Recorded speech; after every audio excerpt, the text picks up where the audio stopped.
முருகனே, நீ பார்க்க வேண்டும் என்று நினைத்ததால்தான் இன்று உன் கண்முன் காட்சியளிக்கிறேன். இந்த முருகன் ஆராதனை வீடியோவை பார்ப்பதன் மூலம் உனக்கு ஒரு நல்ல விஷயம் தேடி வரும். நீ எனக்கு பூவும் பாலும் வைத்து பூஜை முடிப்பதற்குள் அந்த நல்ல விஷயம் உன்னை தேடி வரும். நீ இந்த கோவிலுக்கு மட்டும் சென்று தரிசித்தால் வாழ்வில் வெற்றிகள் தான் குவியும். முருகனை மனசார நம்பி வேண்டினால் நடக்காமல் போன விஷயம் ஒருபோதும் இல்லை. இந்த ஒரு கோவிலில் மட்டுமே மிகுந்த பக்தியால் தன்னுடைய நாக்கை அறுத்து முருகனுக்கு காணிக்கையாக்கினான். இந்த கோவிலை பற்றி பார்ப்பதற்கு முன் எங்கள் முருகன் ஆராதனை சேனலை சப்ஸ்கிரைப் செய்து கொண்டு ஓம் முருகா என்று சொல்லி உங்கள் நண்பர்களுக்கு ஷேர் செய்யுங்கள். இந்த கோவில் சுமார் 1890ஆம் ஆண்டில் மிகவும் எளிய ஓலைக்கூரை கொண்ட கொட்டகையாக முதலில் கட்டப்பட்டது. இந்த கோவிலில் ஒவ்வொரு வருடமும் 7000 திருமணங்கள் நடைபெறுகின்றன. இந்த கோவில் சென்னையில் மிகவும் பெயர் பெற்ற வடபழனி கோவில் என்பதால் தான் இங்கு மக்கள் மிகுந்த பக்தியுடன் வருகிறார்கள்.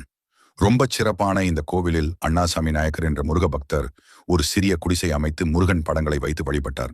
நீங்கள் இங்கு வந்து என்ன வேண்டுதல் வைத்தாலும் முருகன் அப்படியே நிறைவேற்றி தருவார். இங்கு செவ்வாய்க்கிழமையில் வந்து தரிசித்தால் கேட்டதை விட அதிகமான அருள் கிடைக்கும் என்று மக்கள் நம்புகிறார்கள். மூலவராக பழனி முருகன் நின்ற கோலத்தில் காட்சியளிக்கிறார். தென் பழனி கோவிலுக்கு செய்வதாக வேண்டிக் கொண்ட காணிக்கைகளையும் இக்கோவிலில் செலுத்துவதுண்டு.